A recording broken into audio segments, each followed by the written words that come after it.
Hello, everybody, and Hey, welcome back how we doing? to Split Decision yet again here on this beautiful. Well, for us, it's Friday night. For you guys, it's Sunday morning.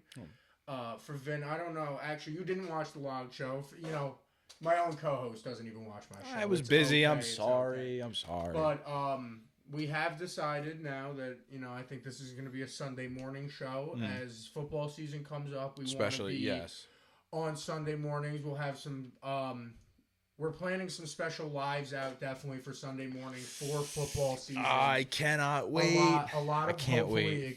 exciting stuff coming up for us. Hopefully, maybe some more episodes at the Vin studio.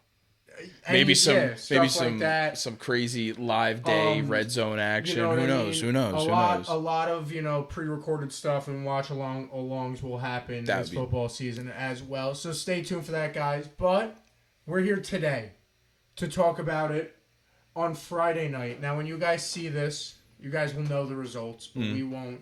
Because they're in a rain delay. I mean, that's not what I was getting to. Oh, what are you talking about? We will talk about them first. That is the first thing on the docket. But when I Yes. was talking about the intro of the show, yes, I'm sorry. we will be giving our 329 predictions as me as I guess the resident UFC guy on the show. I'm no expert. I don't train in anything, but you know a lot more than I do. I do watch a lot. Then Vin will do his casual opinions. Yes. I think Vin, it'll be fun if you do say a prediction. Even though you haven't really watched. Really no basis behind I think it'll be fun for Okay. you to after I give my reasoning for my prediction. If you're like, no, but I know this guy better. Pick the other. You know what I mean? It'll add some fun. So I think if you throw your prediction, I think we'll both predict UFC 329, Return of the Mac this weekend. The Yankees get the job done, man. Last night. That was huge. It was great for them. So we'll talk about what we feel like they need to do going forward to keep that up. If they can keep that up throughout the All-Star break and post All-Star break, we'll talk about that. And then it's July. We're very, very close to hearing some makes my soul happy. Just think. I mean, I have to watch the Jets football team, so I mean, yeah, you're really excited for the Jets. Kind of, actually, yeah. But we'll get into that later. But some bold predictions for the NFL season. Yes, sir. I have one, maybe two that might pop into my head just for fun. I didn't write a second one down. Okay. So I don't fly. want you to think that when we were talking 10 minutes ago about the show, we were like, we both have a bold prediction. I didn't have two in my back pocket and lied to you. But maybe if I think of one, think of one. That's fair. That's cool. I love to talk NFL. So anything that could create some conversation, I think, will be fun for us going into this NFL season. Definitely. So let's kick off the show with something positive, something happy. Yankees. Now, win? As you say, currently still in a rain delay down there in Washington. Is that you guys will know if they play tonight, if they don't. I hope they do. Whatever goes on with that game, Yeah, wow. you guys will know when you see this on Sunday. We do not know as of the moment. As Vid pulls it up, they are still delayed. But that gives us a lot of room to talk about last night. The Yankees did a huge thing last night, and can they keep that going? The Yankees beat the Rays by a lot. Final score was 12-1, I believe. Yes, it was 12-1. A lot to a little. No, 12-2. They I managed. believe the Rays had two. Let me fact check that real quick. Yeah, let's double check it. But it was I know the Yankees definitely had 12.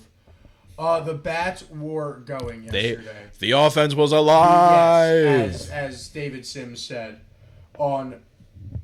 Excuse me, a little bit of a hiccup there. As David Sims said on WFAN, the offense was alive yesterday. It was 12-4. Oh, it was 12-4. So yeah, I knew the Rays had a few. Definitely, they had two early. I was listening. We were down to the 2-0 game. early. I wasn't really paying that much attention. And then we came back with the shoot. That was a huge inning. That was the big thing I took away from the game. I know you weren't watching the game because you were at. I was at work. You were at work. I was also at work, but I was at the beach on a dead day. So I wish I could say the same. Yankees were on. Yeah, I work at the beach. It's fun. It's nice. But as I was saying, I did watch the game. I think the biggest thing that made me super happy about this game is the Yankees in the slump that they have been on. The amount of hustle that I saw on the field yesterday, not last night, it was in the afternoon, but yesterday out of this New York Yankees team made me very proud. I talked to you about it before the show. There was a little 2 or 3 batter stretch. I don't remember exactly how it went. I don't remember exactly how the lineup was. But pretty much the gist of how the inning went was after the Schumann double that brought in the tying run of the game, Dominguez had a little bloop play that he had to run out, and he ends up beating the play that's supposed to be a routine play at first. And then right after that, Bellinger had this little line drive, right? Right to the second base, or it was a slow roller line drive to, I think it was second base. I think it was that close to the bag. And he beats the throw. And now you got bases loaded with 1 out. And the Yankees end up scoring 2 more runs that inning. They end up going up 4-2 by the end of that inning. We saw a sac fly, and then we ended up seeing the Rice 2-run home run actually that inning. So they scored 3 runs actually that inning. So it was just those types of things out of the Yankees and what made me so proud, because this is a team that I'm used to not seeing hustle. I think you've experienced me get very, very, very angry at that, both when we've been at Yankee games live and when we've been at Yankee games at your house and in my house. Watching anywhere. I hate it when I watch a routine ground ball to second base. I don't care that you're out by a mile. Run. Hustle. Run to first. Show a little... And they proved why yesterday, and that's what made me so happy. And they continued to put that on, where you see Ben Rice get 2 home runs in the same game. You see Caballeros going. You see Wellesley, of all people, go yard. Shout out Austin Wells, man. Seriously. You see Hell freeze over, and he hits a home run for you. You just saw a very, very, very positive note of a Yankee team that's been struggling a lot recently. The June swoon was a very bad thing that is very much carried in to these July cries, or whatever you want to call them, at the beginning of this month. It's been very, very, very rough for the New York Yankees. Yes, I can't disagree with that. I know I'm talking your ear off right now. Yeah, if you want to shut me up real quick and say what you need to say, but it's we'll talk about the trade deadline and people that I feel like that we should really be attacking to add to the roster. I'll put it that way, because I won't necessarily say just trade targets. But people to add to this roster as we enter the last half of the season that we need to see ASAP, because there's too much going on elsewhere to not do something. Yeah. If you think... because let's be honest about the New York Yankees, and this is where I'll open it up to you. This roster right now is not a team that can win a World Series. Yes, but that's not entirely their fault. Are we expecting a Ben Rice, Cody Bellinger led Yankee team to win a World Series? When we don't have Giancarlo Stanton or Aaron Judge's bat in that lineup? Is that kind of fair to put that on them? Cody, yes, just because he is one of the higher paid players. Even with when they both come back healthy for the playoffs, hopefully. I don't think this is a roster that's World Series ready. And is that mainly because of what in your eyes is that because of? Is that because of the catching position? The catching position, the shortstop position? Yeah. I think you need to fix 2 of these 4 things. You need to improve either third base, catcher, shortstop, or your relief pitching. Well, third base. You need to improve you don't have an everyday third baseman. We don't. Now that I'm thinking That's about my it. point. Yes, you're right. Because I'm not saying, but Ryan McMahon is struggling right now. Yeah. And you know what I mean? But that could also be because I know he was on the IL a couple days ago with a food poisoning or something, right? Yeah, so it's is it just because he's still getting over that, or to be fair, but even before that, he's almost having as bad as a slump as Paul Goldschmidt is right now. But do we really expect the bat for that voice crack, by the way? Paul Goldschmidt. Ooh. Do we really expect that that big of a bat from somebody like Ryan McMahon. That's why we have Ahmed Rosario in those positions so that we can, No, but also I'm gonna Ahmed Rosario isn't good enough. No, he is not good enough defensively. That's my point. If they could just combine into the same player. We'll get there to what's available in a minute. But there's options available. And if you want me to open them up right now, you know what I mean? There's, for example, Matt Olson. What team is he on? The Braves? San Francisco. Never mind. Okay. He's a very... I believe it's Matt Olson, if I remember correctly. I know I get him confused with somebody else a lot. Yeah, no, Matt Olson is the first baseman for the Braves. Okay. I'm thinking of Matt Chapman. Okay. No. Who am I thinking of? Why am I blanking on this? Matt somebody? Well, in that regard, I'm going to look it up because I feel like a dumbass right now. I wasn't really thinking about third base as something we could improve on because we do have... Yeah, no, I am thinking of Matt Chapman. It is Matt Chapman. He can play third? He plays... No, Matt Chapman... There was a different Matt Chapman that popped up when I first searched it. There's one on the Blue Jays, too, and he popped up first, and I was like, what? But there is two. Yeah, Matt Chapman's a good bat. But there's a lot of options. There's C.J. Abrams at shortstop. There's a lot of options out there. So, I don't know. I don't know if you have more you want to talk about before we get into the options. I mean, I was going to go into shortstop if I'm being completely honest, because I feel like that's our biggest addressing point at the moment. Yeah. Yes, and it is because of what you said earlier at the same regard at third base, that we really don't have an everyday third baseman. We don't have an everyday shortstop. No, you don't. We don't Jose Caballero's great. I think everybody loves Jose Caballero, but he's not the answer. No, he can't. And Anthony Volpe's Anthony Volpe. Anthony Volpe needs to either be sent down or in some kind of trade package to bring Anthony in Volpe does this a bigger thing, bat. Have we noticed this? Because I noticed this at the beginning of the year. Anthony Volpe does this weird thing that he sucks, but the minute his back against the wall, he's not good. But he's good enough. Yes, I know what I kind of know what you mean. Every time it's all right, now's the week that it's if Volpe doesn't perform, he needs to be off this team, and he's getting sent down. Then it's a home run, 3 RBIs, yeah, he'll go 6'12", with 3 singles, 4 walks, and it's Volpe had a great week. Maybe we give him. Hold on, maybe we got, and then he goes back to being Anthony Volpe. Yes. And so we can't rely on that, and I'm tired of that, if I'm being completely honest. So you said his name earlier, C.J. Abrams. He's a premier target for the Yankees, and it's a huge trade-off because we would be sending a lot of prospects off for a trade like C.J. Abrams. But it's high risk, high reward. Do you want to get rid of win now?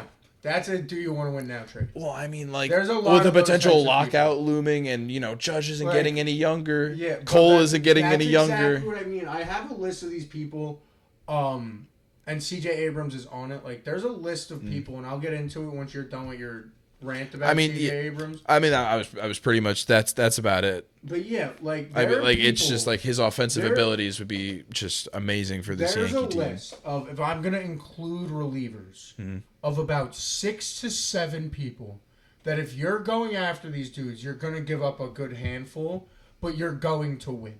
Okay. Right? First on the list is the hardest to get. The one that's the biggest question is obviously Tariq Skubal. I don't think it's worth it, but I understand. I also don't think the Tigers are gonna shop Tariq Skubal, but I mean, actually thinking of starters, there's more than just Skubal.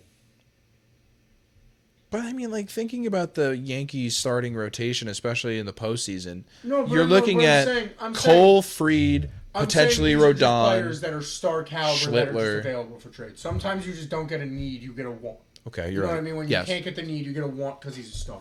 Skubal, Joe Ryan, on the Twins, the starting pitcher, he's another choice that, if you want to make this big giant package deal and go get Ryan Jeffers and Joe Ryan at the same time and go give up half of your farm system to go say we are now the best team in baseball. Because this is what you have to remember at the end of the day. You're competing with the Dodgers. Of course. You're competing with the Western All-Stars.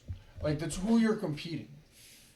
You're competing with a team that has Betts, Kyle Tucker, Shohei Ohtani, who's Yamamoto now injured. But well, but that's I think that won't affect his hitting. It's more like going to affect his pitching. Pitchers, but then when we look at position players, there's obviously, like you said, C.J. Abrams. Now there's there's one that I brought up before. There's Matt Chapman at third base, which I think would be a great fit. That would be another catcher that you're giving a lot up for that just got we talked about this beforehand. It just kind of got brought up that he could be available for trade because they have Will Smith and everything. You're right. Dalton Rushing. Now, where that doesn't solve your issue is you're getting just a third lefty catcher. You're not getting the righty catcher that you necessarily need. Now, you could go get Adley. Now, that's the other one. You want to go get a righty catcher. You want to go balls to the wall. Fuck Ryan Jeffers. Go talk to your buddies over in Baltimore and go bring Adley over to New York. Because that is a bat that has been an elite bat before. Okay. And I think deep enough in this lineup, Adley Rutschman's bat would be absolutely insane. You're not asking Adley Rutschman in that 7, 8, 9 spot. You're not asking Adley Rutschman to be, Pete Alonso. You know what I mean? Like he had to be just before Pete went there. And the second hand to Pete Alonso. No. He's got to bat fifth or sixth. You got to get the job done when we need you. When guys are on base, you just hit that infield blooper that gets. Not even that. You're gonna go hit a double. Okay. You're just slow enough that it's a single. Gotcha. But I think Adley Rutschman is a very, very interesting choice. I think Matt Chapman is a. I haven't heard that for third base. I honestly haven't been thinking about third base that much of a problem as much as I was thinking about shortstop. I think shortstop, other than the catching position and relief pitching. You know what I mean? Because let's be honest, great righty bat. Relief pitching has been awful. On the IL, hasn't really played a lot this year, but is a great player. Another lefty bat that just would fit Yankee Stadium so well that you can't help but talk about is Luis Ariz. That's another player that it's just the only problem is where does he fit? Isn't he on the Mets? No, he's also on the Giants. Never mind. Who's the Mets catcher? Because that was somebody I was hearing that they want that could have been a potential pickup for the Yankees. Why am I blanking on his name? Francisco Alvarez. That's the one. Yeah. I mean, there's a lot I've heard about the Mets. They might trade Weaver. The Yankees. Yeah, people they're are like the selling, Yankees should go bring Weaver back. They're not going to do that. Sell. But I mean, at the same time, the Yankees need such bad relief pitching that why not bring Weaver back? That's what I mean. And there are other relief pitchers. There are go-home relief pitchers. You could go, Josh Hader. People are telling, rumor has it that Houston's looking to shop Josh Hader. That'd be a stud to bring into the bullpen. Go get... I know there's issues. I know there's history issues. I know he's in Boston. Go get fucking Aroldis Chapman. No way. Go get Chapman. There's no way. Boston wants to get rid of him. Didn't he say he hates the Yankees? But what's he gonna do? Say no? I mean, if they give him an offer you can't refuse, it's kind of hard to say no. The other big name that I'd love to go get in the bullpen. Go get Kenley Jansen from Detroit. I love Kenley Jansen. He was a beast in L.A. He's been a beast since he's been in Detroit. Go get Kenley Jansen out of Detroit. It's a name I haven't heard. There's Gregory Soto in Pittsburgh. Wasn't he on the Yankees not too long ago? Oh, no, he was on the Mets. Yeah. Yeah, that's right. Yeah, he's out in Pittsburgh. Okay, yeah, that's... I don't hate Gregory Soto. There's Anthony Bender in Miami. These are not as big names, but... Just people to get you through that, 7, 8 inning I'll tell stretch. you this. I know he just got added to the minor league IL. If we don't see... how do you pronounce it again? Legrande? Yeah, Legrande. By the end of the regular season, I'm angry. I feel like he'd get that type of that start that Schlittler got. That he kind of just got thrown to the wolves, but performed immaculately. Put him in the bullpen though, because he's been playing. You've been pitching him out of the bullpen in AAA for the exact reason to bring him up. Already used to being out of the bullpen, so do it. Why not? Honestly, I'm saying it. Obviously, you can't do it right now. He just got added to that IL.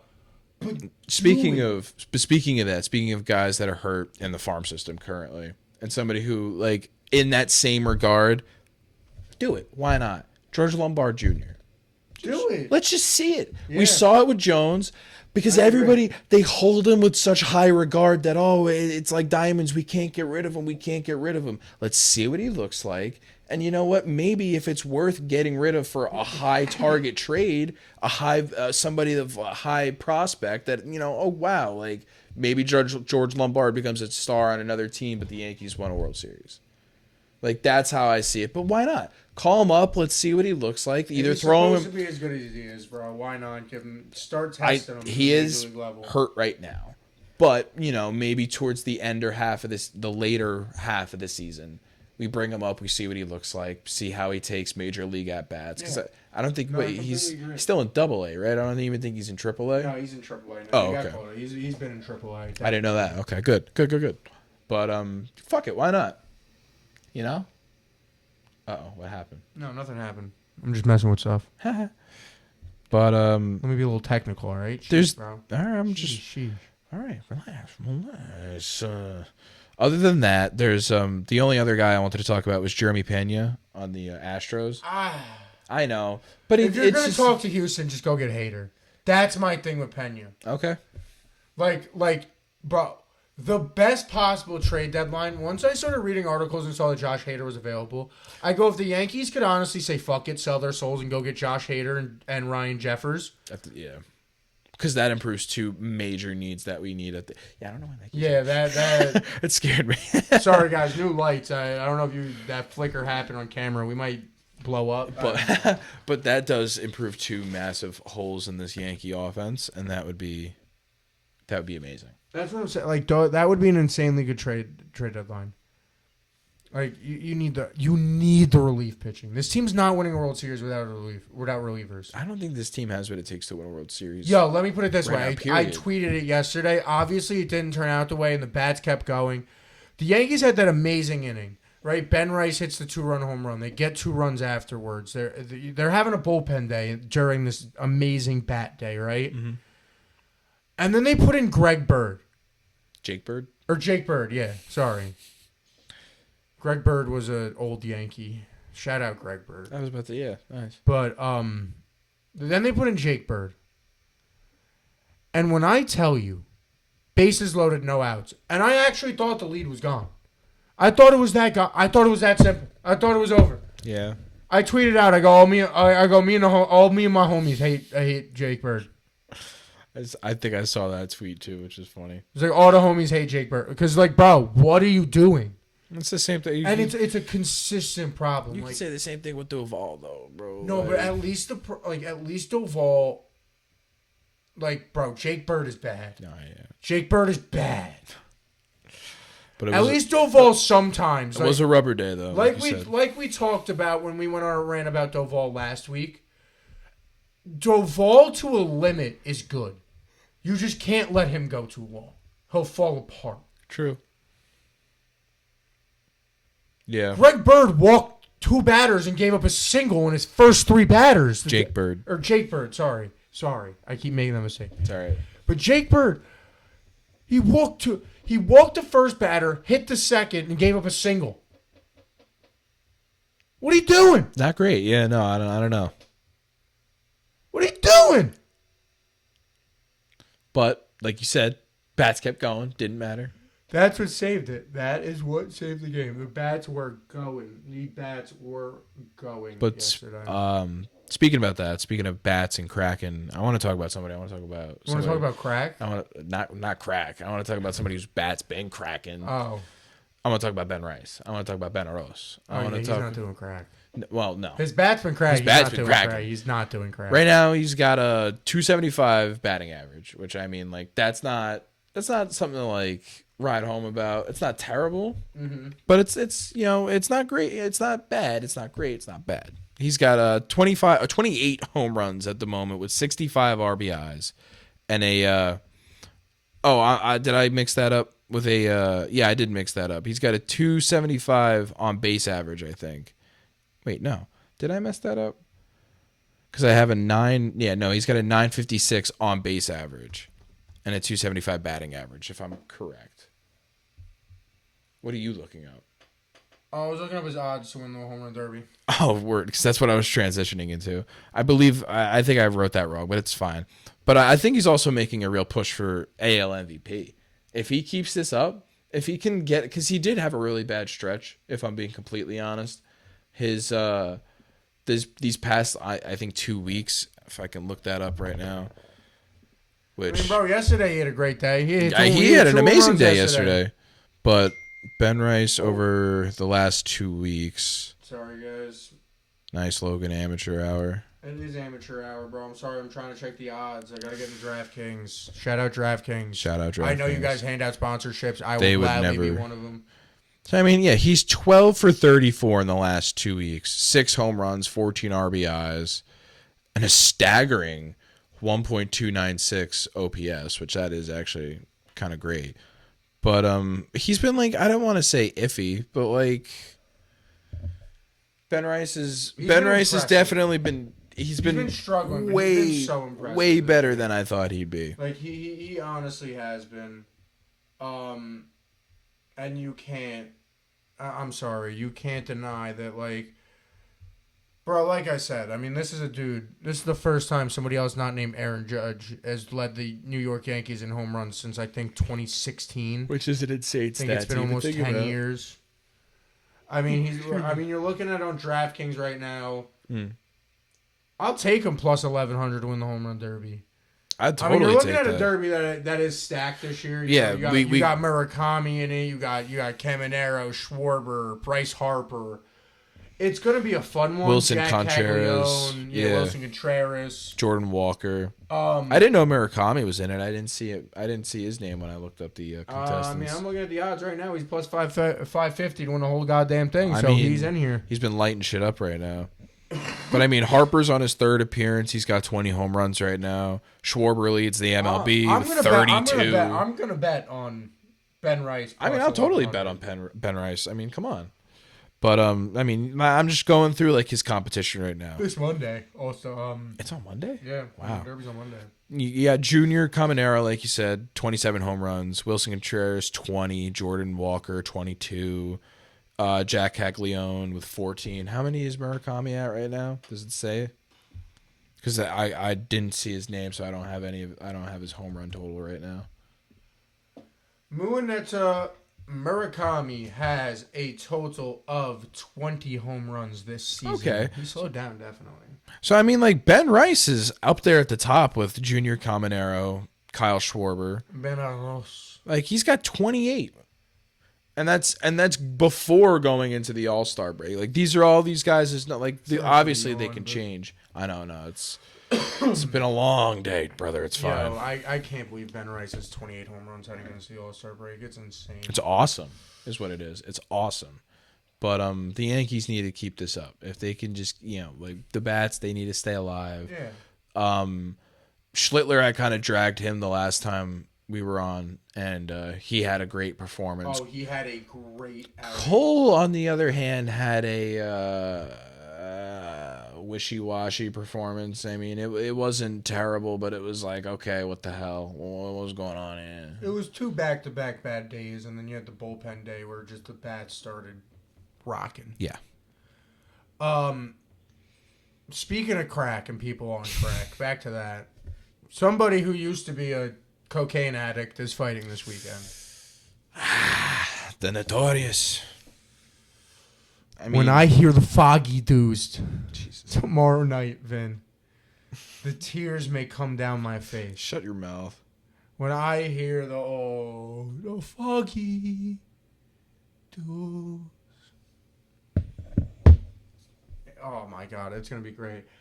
And the card's going to be great. It should just be an amazing fight. I am excited. I have been doing a lot of sitting down and cleaning my room and watching UFC today in preparation for not only to talk about this moment tonight, but be prepared to place my parlays tomorrow. I mean, you better. On that note, we will start. I will go from the bottom of the main card to the front. I will actually start with talking about these 2 fights first. Okay. Vin, I see you have it pulled up on your phone. Yes, I do. You are not the UFC guy, so I'll have you... Not a lick. I will have you click to the prelims for me. Oh, okay, sure. For 2 fights on the prelims. Yeah. First fight, scroll down. Who is Gable Stevenson fighting again? Elijah Ellison. Yeah, if I said that right. whoever it is, I'm taking Gable Stevenson by submission. Yeah. I think it's probably going to happen. He's 3-0. I mean, come on. Gable Stevenson is a U.S. Olympic wrestler. Oh, wow. He's being taught as he was in the WWE. He was supposed to be the next, Kurt Angle, but he never worked out in the WWE. But that's fake fighting. He's in real fighting now. And I think it's going to work out for him. I think he's been training really well. I think he's just a big dude who's, if he wrestles and does what he's known for, like Bo Nickel did when he first came in, he's gonna win. He's gonna perform. He's gonna just ground and pound on this dude, and he's gonna try to beat his head flat into the mat. Okay, cool. Then that next fight, you got Robert Whittaker versus Nikita Krylov. Sure. Russian. And this is at light heavyweight, if I remember correctly, right? It is, yes. Hearing that Bobby Knuckles is going up to light heavyweight. Now, am I going to bet on Bobby Knuckles? I don't know, because he is in his latter years, and him going up in weight is very smart. It is a smart thing to do as a fighter to go up in weight in your latter years, because it is just harder to cut the weight. Okay. It's a difficult thing to do. But we're talking about Bobby Knuckles. This is a dude who fought against Israel Adesanya for belts. This is a former interim heavyweight interim middleweight champion. This is somebody who is an absolute UFC Hall of Famer, without a doubt. I am picking Robert Whittaker in his light heavyweight debut to come out there and look fast for a light heavyweight, look good for a light heavyweight, hopefully win by knockout. Okay. I don't think he's going to... I don't know if it goes to knockout, but hopefully it win by knockout. Now we go to the main card. On the main card. And the first fight on the main card, I think, is the biggest toss-up. Really? You showed me a little TikTok before about one dude you like watching for UFC predictions, and he talked about Terrence McKinney and how headstrong, I'll use, Terrence McKinney is. He knocked out 17. He's 18-2. Yeah, he's 18-8. Oh, he's 18-8. 17 of those 18 are by knockout. Which is insane. Which is an insane thing. He puts people to sleep. And Bobby Green likes to eat punches. But now Bobby Green is that type of fighter that thrives in chaos, like Terrence McKinney. Yeah, I feel like I watched one of his fights not too long ago. Yeah, it was about 3 or 4 months ago. But King Bobby Green, whatever you want to call it, his name legally is King Green now, yes. But I'll still call him Bobby Green. He, as much as he fights like this with his hands down, he thrives on that, like, that dude tries to go 1-2 and he'll go counter punch. And then, like, but he'll throw at you. He'll throw and, like, thrive on that chaos and wait for you to kind of think he's going to go deep into those waters with you and then pull out a quick second and hit you with, like, over the head hook, something like that. You know what I mean? Hit you with a quick straight that'll hit your equilibrium off. And so this one's going to be an interesting one. I think Terrence McKinney, just on age, probably has the nod here. I think he's going to come out really headstrong, and he's a dude you don't want to get caught once against. I mean, that's the guy I was going to pick, if I'm being completely honest. I'm going to go with Terrence McKinney. I was also going to go with Terrence McKinney, so I think that's a safe bet. That's what it is. Next, we got Brandon Royval versus Lanier Kavanaugh. And Lanier Kavanaugh was the last dude I watched film on today. Didn't watch me watch film on him before I do this. I'm not going to lie. I paused it and looked at Vin, and I go, from what I'm watching of this Brandon Moreno fight that happened 4 months ago when he headlined that UFC fight night with Brandon Moreno, I was like, this dude is special. That dude pieced up Brandon Moreno. Pieced him up. Lanier Kavanaugh has hands. And boy, let me tell you, Brandon Royval likes to eat knuckle sandwiches. Brandon Royval likes to look like Captain Jack Sparrow, fucking just wobbling all over the octagon. Got it. I don't think this is going to be a fun night for Brandon Royval. I hope he didn't invite his family. Gonna get pieced up. I think Lanier Kavanaugh is going to beat the absolute living shit out of Brandon Royval from what I've seen. And I'm a Royval fan, but Lanier Kavanaugh, what he did to Brandon Moreno, who's usually an extremely, extremely technical fighter, and he just sat there and just outboxed him to God knows hell and high water. in a 5-round battle, I think Leonard Kavanaugh is about to make a name for himself in the UFC. I genuinely do. So I'm about to make a name for myself. So I'm going to take Leonard Kavanaugh. I mean, I feel like a bandwagon picking him too, but I mean, I did see the film you were watching. He did look kind of dirt fucking nasty, so it's kind of hard to pick against that. But yeah, I'll take Kavanaugh. You know, all right, next we have... I'm going to make a parlay out of all of our picks, by the way. Next we have... If it doesn't Corey hit, we're going to have a Sandhagen problem. Anyway. Versus Mario Bautista. This one is also very difficult. Bantamweight fight. Genuine MMA fighters. I mean, yeah. I think Corey Sandhagen is just that much better on the ground, that much better in stand-up. I think he's just a tad bit better than Mario Bautista in almost everything. Not completely better, but just a tad bit better. Corey Sandhagen is kind of just the gatekeeper of this division now. If I'm going to be completely honest with you, like Corey Sandhagen ain't winning a bantamweight belt anytime soon. But he's fought every big name you know. He's beat half of the big names you know. He's standing there. He's Hodor. I mean, he's 18-6. He's Hodor. Like, yeah. Like, that's the best comparison for you nerds out there. He's Hodor.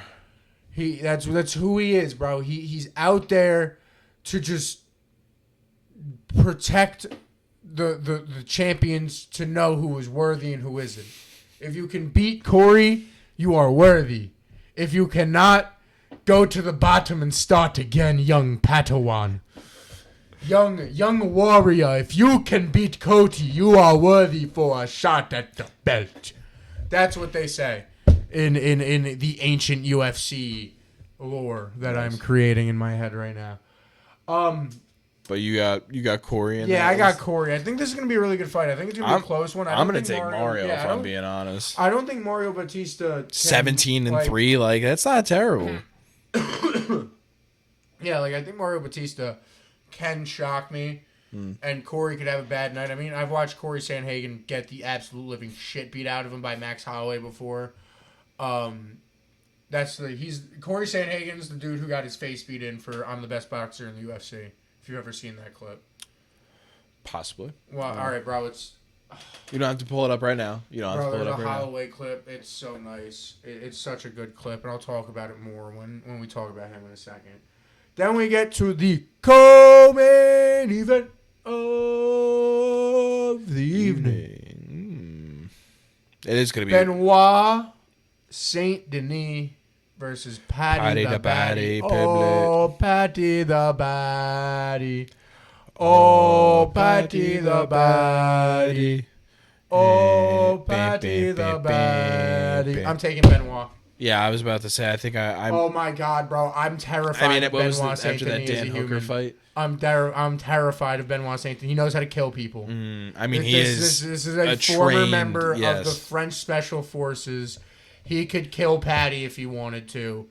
He's going to beat the fuck out of Paddy Pimblett. But it's Paddy Pimblett, though. Oh, come on. Paddy That's what I mean. Like, I mean, Paddy Baddy is the type of dude, you know, he kind of just ends up on the ground and all of a sudden the dude's in an armbar. It's kind of crazy. Accidental the Scousha. You know, so the Scousha fighting. Don't even. But I'm taking Paddy, bro. Yeah, you're gonna go with Paddy the Baddy. I'm a Paddy fan, bro. I just like him as a person. I think it's just purely on emotions. I just like him. But if I had to put money on it, I'll probably put money on Benoit, bro. Like he's a fucking animal. He's a beast, bro. But nah, Paddy the Baddy's gonna get in the bag, bro. Come on, Paddy. And then we get into the main event of the evening. I mean, actually, wait, before we get into the main event, I do want to talk about this. If we're talking about the Benoit Saint Denis and the Paddy Pimblett fight, I want to break this down more, actually, before we move on. I want to get a little more analytical about this, and not just... First three fights, I was fine just talking about. I broke down the Green fight. I talked about Leonard Kavanaugh. I talked about just Corey. But this fight, I want to break down both fighters. Because when I go back to what I said about Bobby Green and Terrence McKinney, we talk about thriving in chaos. Benoit Saint Denis fights like a car crash. Like he fights like a car crash. When I talk about thriving in chaos, what Benoit Saint Denis wants is when you like you know when you watch a fight video on Twitter and it's in like a school bathroom and it's like a 4x4 square so the dudes can't move anywhere. That's what Benoit Saint Denis wants. Like, that is the key to his victory. Is You can't let Paddy control this fight. You have to control the center of the octagon as Benoit Saint Denis. You have to control the pace. You have to create that chaos. As much as Paddy the Baddy is also good in that chaos, Benoit Saint Denis, like I said, fights like a car crash. Paddy the Baddy, I'm expecting to go in. Interesting comp. I'm expecting Paddy to go into this fight a lot more relaxed than we have seen him in fights before. I'm expecting him not to want to create that chaos and use to his advantage what he has, which is that ground game, that jiu-jitsu that he does so well that we have seen him against some other big names do some big things with that jiu-jitsu. The only time we've really seen Paddy the Baddy stuck and not knowing what to do was when he fought Justin Gaethje for an interim belt. Before that, we were watching a dude on an absolute tear of a path go for fight a belt, go be young, and he's become an absolute star in the UFC. So he needs to take this fight and be a lot more patient with it, because if you go into that chaos with Benoit Saint Denis, you're walking into murky waters. You're walking into murky waters with an alligator that knows how to twist and roll. I mean, when you put it like that, yeah. It's just the truth. And I think Paddy's too cocky. I think he is. I mean, it's whether he learned enough from Gaethje. That's kind of why I like him, though. Yeah, but it's whether he learned enough from Gaethje. Because he said that after the Gaethje fight. He goes, I wanted to box Gaethje, and it didn't work for me, and it's not my fighting. So if he kept that in his head, I trust him. But if not, I think if he gets clipped once and that cockiness gets to him, and we'll see. You're going to be fighting. You're going to hop in those murky waters with a dangerous animal there. Now, on to your main event of the evening. As you just said. Max Blessed Holloway versus the notorious Conor McGregor. I can't even believe we're having this conversation right now. Neither can I. It's been 5 years since we've been 5. And in those 5 years, Max Holloway has built up a resume. Max Holloway's been fighting in the MMA while Conor McGregor has been fighting Jake Gyllenhaal for his life. The Irish courts. Steroids. An old man in a pub. Yeah. Cocaine. Now Conor McGregor.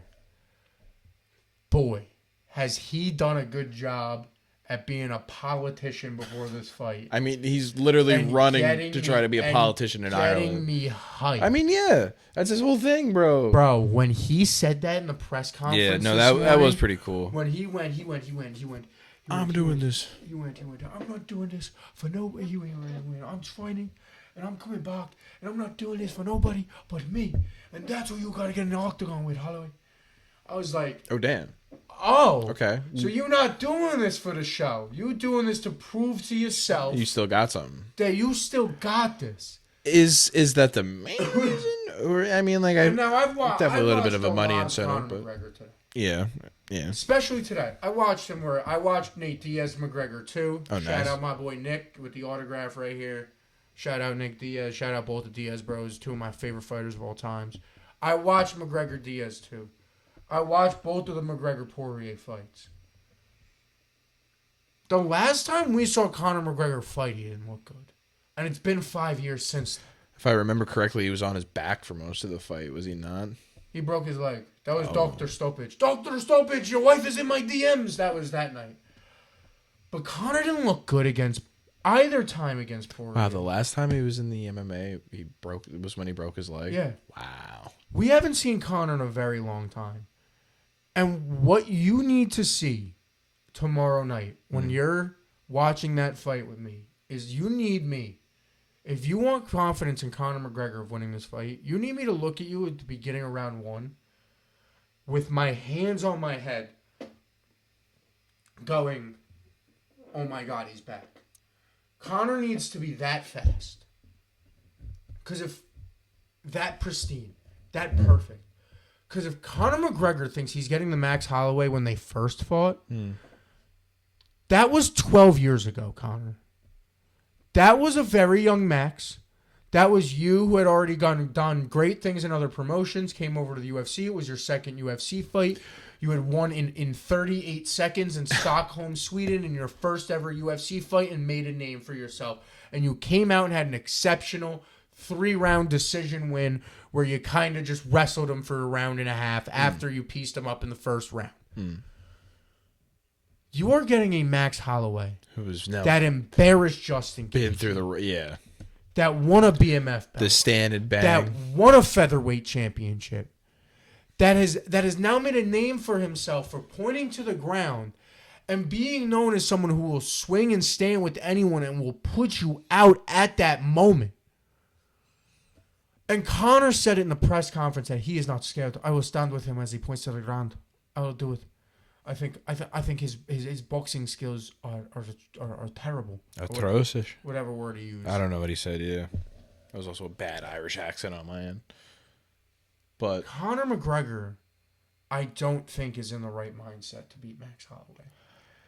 As much as Cocky if they give him a McGregor bunch is of the best cocaine McGregor, before the fight, yeah, maybe. I think as much as Cocky McGregor is the best McGregor, I think Holloway is perfectly in his prime, and there's nothing you can do about it.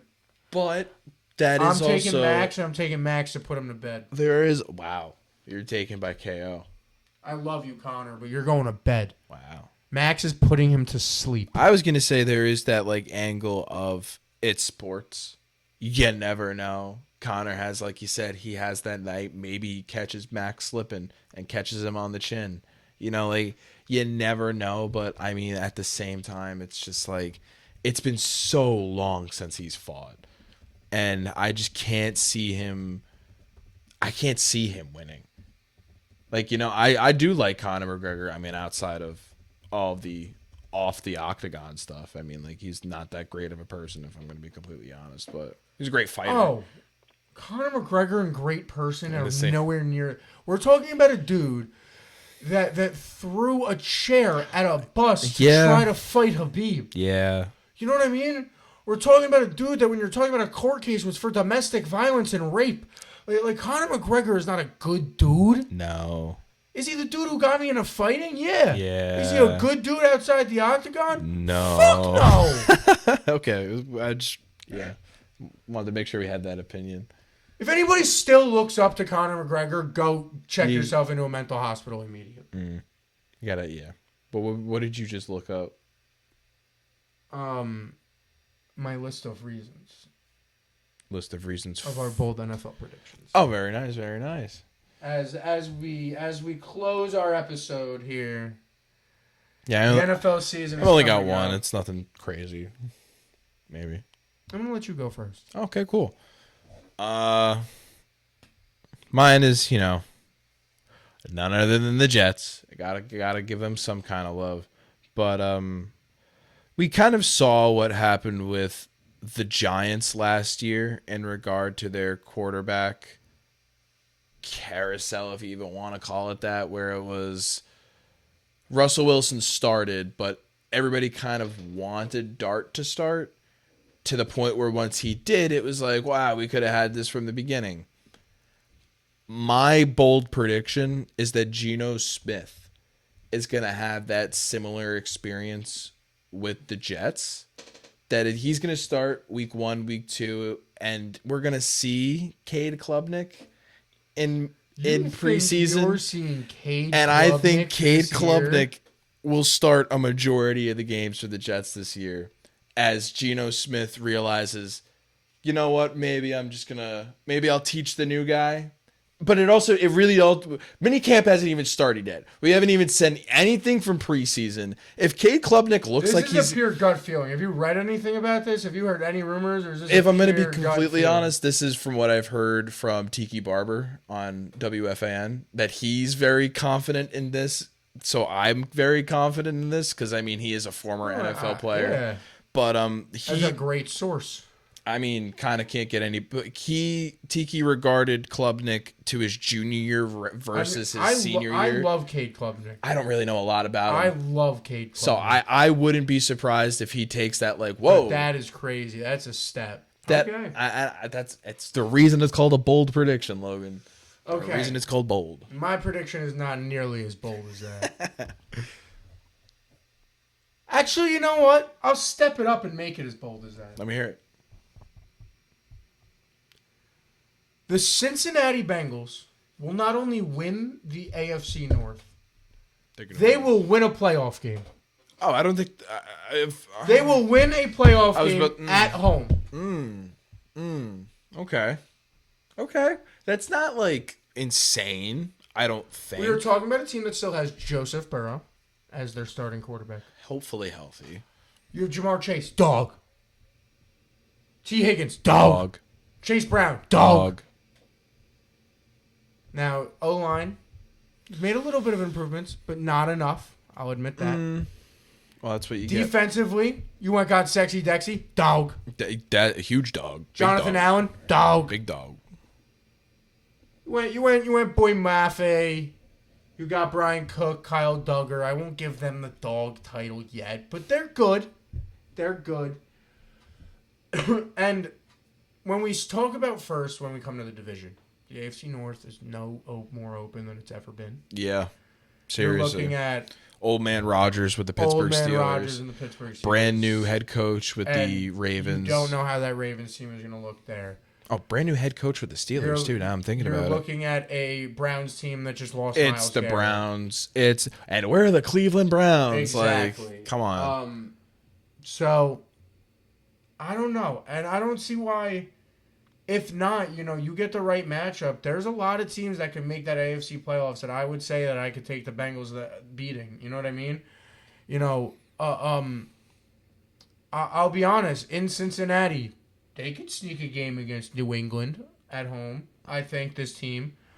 I was going to say more like Jacksonville. No, but that's what I was going to get to next. It was like a Jacksonville or a Houston. A San Diego at home. I think they could even maybe squeeze one out against. A bad Kansas City team if they squeeze in as a wild card team. There's a lot of teams, there's a lot of teams I think that were even pretty good last year that I think people are forgetting that the Cincinnati Bengals have pieces to be successful. And if Joe Burrow can stay healthy for the entire season, why not? Exactly. So that's my big thing. I think the Cincinnati Bengals. I'll go as far as I think the Cincinnati Bengals have a solid chance to make an AFC Championship again. I thought that's what you were going to say. I will go that far. I was about to, and then I backtracked a little bit, but I'm going to. Because once you said one playoff game, I was like, that's it. I'm going to rephrase it. I think the Cincinnati Bengals have a. I won't say they will, but they have a chance. It's the bold prediction. Cincinnati Bengals are making an AFC Championship. You know what? They're winning the division. Nice. They're beating Jacksonville in the first round. I can see that. And then they're walking in to goddamn like New England, and they're beating them. Or Buffalo. And Sexy Dexy's having 2 sacks, and the Cincinnati Bengals are back in the AFC Championship. Mark it here first. Wow. So you think you're already saying that the Patriots go back to the AFC Championship game?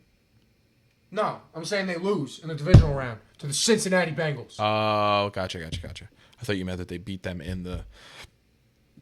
never mind. But okay, I like that. I thought that was going to be your original bold prediction, but I think that fits perfectly for what you were saying earlier. I think that, it's the AFC North.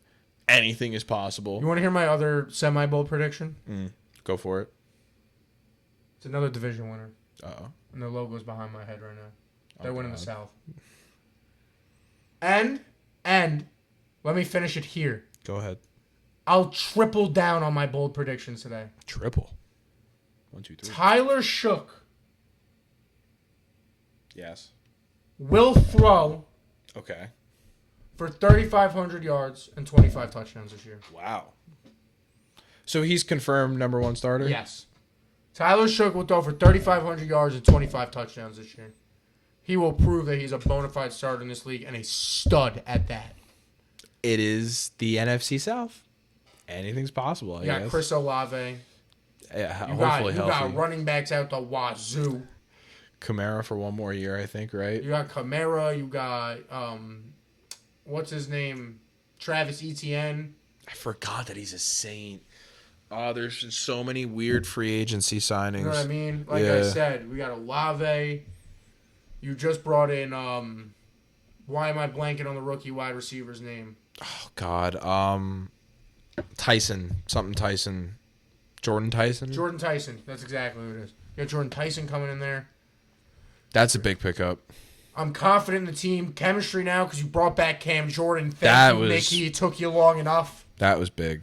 That's it. That's my boldest prediction. I had the Bengals. I had to think them through. I had the Bengals. That's a semi-bold. As funny as it is. The Saints winning the division, that's a semi-bold. The bold prediction, Tyler Shook, 3,500 yards, 25 touchdowns. As funny as it is, I think it's more of a bold prediction that you think the Saints are going to win the South than Tyler Shook will throw for 3,500 yards. But I'll let you dream. Why? Because you never know. What if Tua Tagovailoa comes alive on the Atlanta Falcons? What if That's the team I should be scared of. What if Baker Mayfield on the Tampa Bay Tampa Bay Buccaneers first. I almost called them Tampa Bay Rays. You didn't bring up the Panthers who just won the division last year. The Panthers won the division by a fluke. You brought up the Falcons? The Falcons are going to win 3 fucking games. I brought up the Falcons maybe because they're your rival, maybe not. I don't know. They suck. I know. They fucking suck. You got Michael Penis Jr. But I don't know. It's the NFC South. Like, as much as like I could sit here and be like, "Oh, bro, your division sucks." My division has been ruled by the same 2 teams for the past 20 years. 20 years. It has. So it's like I'd rather have a shitty division where it's a rotating carousel of the same different team over and over and over again than just the same team over and over again. But you never know. That's the beauty of sports. You'll find out. You'll find out soon, and then you'll cry yourself to sleep. Yeah. But on that note, I think that's it. I think that is it. I think that was. That was a fun little conversation. Yeah. Today. I mean, big UFC talk, a little bit about Yankees. Yeah, guys. Cannot wait for the NFL season. Let us know in the comments down below what happens in UFC 329. McGregor's gonna win. He's gonna win in the first round. I would say let us know knockout. your predictions down below. But by the time you see this, it has already happened. True. Let us know what you guys think will come next, though, after UFC 329. That will be my call to action this episode. For those of you watching who do watch this late, let me know what you guys think is next for those fighters for UFC 329, and let me know your NFL bold predictions. Yeah. Drop a couple NFL bold predictions in the comments. That'd be cool. So do those for me. Ring the bell, subscribe, like, share, all the good stuff. Do all the stuff. Follow Log Show on all the socials. Clips are coming. I know it takes a lot for me to edit. I know I keep saying it, Logan. You're a liar. You're a dirty liar. They're coming, especially for this show. I was staring at Vin a few times there, going, "This kid's looking clippable today." But that's all we got. Thank you guys so much for tuning in. I am Logan. And I'm Vin. That is Vin. This is Split Decision. Peace out. Bye.